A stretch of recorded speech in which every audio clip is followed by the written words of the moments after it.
Welcome. If you're struggling with the Gmail app freezing on your device, you're not alone. Today, we'll walk you through some simple steps to fix this issue and get your email back on track.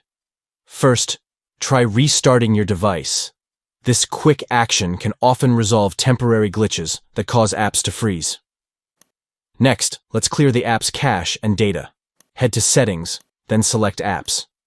Find Gmail, and under Storage, tap on Clear Cache, followed by Clear Data. This will remove any corrupted files that might be causing problems. Now it's time to check for updates.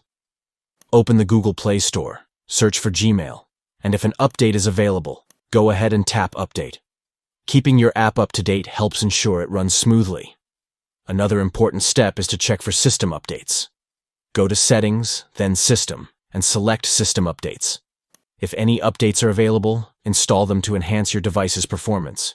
If the freezing persists, consider reinstalling the Gmail app. Uninstall it by going to Settings, then Apps, selecting Gmail and tapping Uninstall. Once that's done, return to the Google Play Store to reinstall the app.